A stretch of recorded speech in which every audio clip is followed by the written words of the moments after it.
สวัสดีครับวันนี้อยู่กับเกม Person Life นะครับวันนี้ต้องบอกมีอัปเดตใหม่นะครับ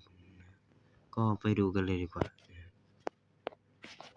โอเคนะครับผมภารกิจในวันนี้ก็คือออกจากคุกครับคือมันอาจจะดูปานกลางนิดนึงกับการแหกคุกใน Person Life นะฮะเราต้องอย่างแรกเลยเราต้องแบบ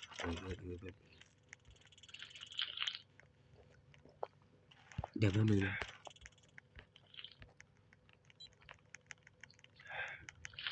เดี๋ยวแป๊บนึงถ้าต้องเอาไปจะบอกเลยว่ามี5 ชีวิตครับก็เหลือไป4ลืมบอกไปนะครับตอนนี้ต้องหาบัตรให้เจอ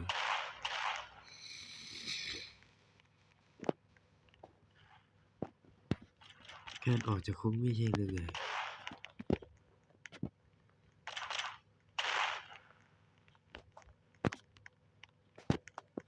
เดี๋ยวนะเรามีวิธีอยู่นะครับ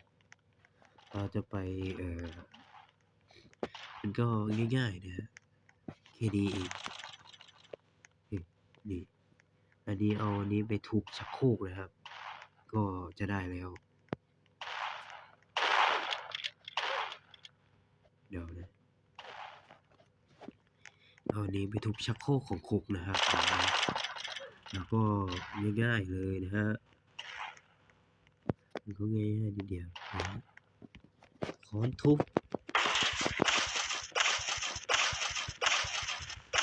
ก็ได้ดีภารกิจวันนี้ทุบครับโอเคขึ้นแล้วเดี๋ยวนะโอเค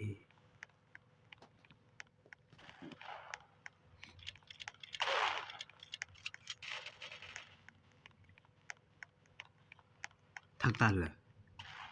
เฮ้ยเดี๋ยวมันต้องมีทางสิ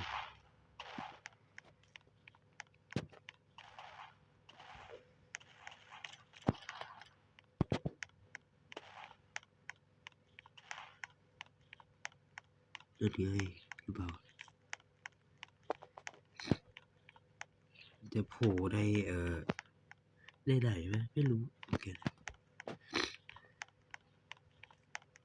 นี่คือบ่อน้ำนั่นไงหรือเปล่าเนี่ย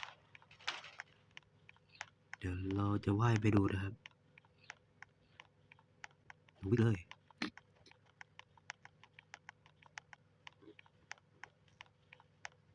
โอเคนะครับโอเคมันจะออกไปได้แล้วโอเคแป๊บนึงโอเค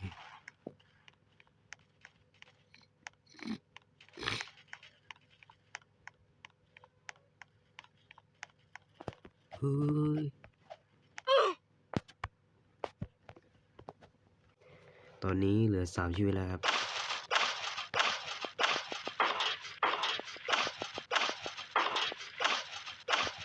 ทำกันดูเลย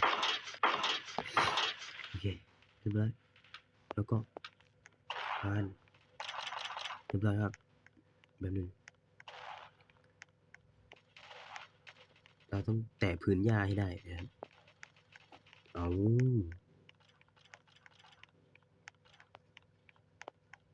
นี่ยืนไม่ได้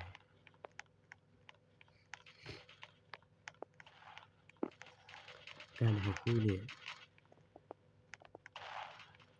อู้เจอเด็กน้อยเจอเด็กน้อยนี่นะเฮ้ยเฮ้ยผมเจอเด็กน้อยนะฮะผมเจอเด็กก็มาอ้าวผมไม่ได้อัด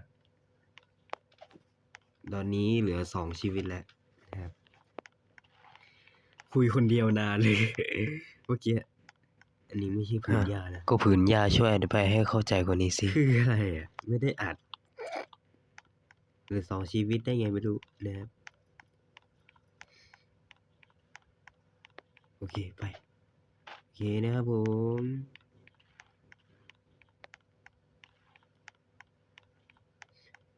คือผมไปเตะ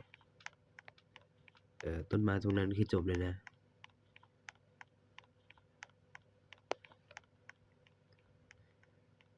โอเคนะครับผมก็จบแล้วนะครับนะ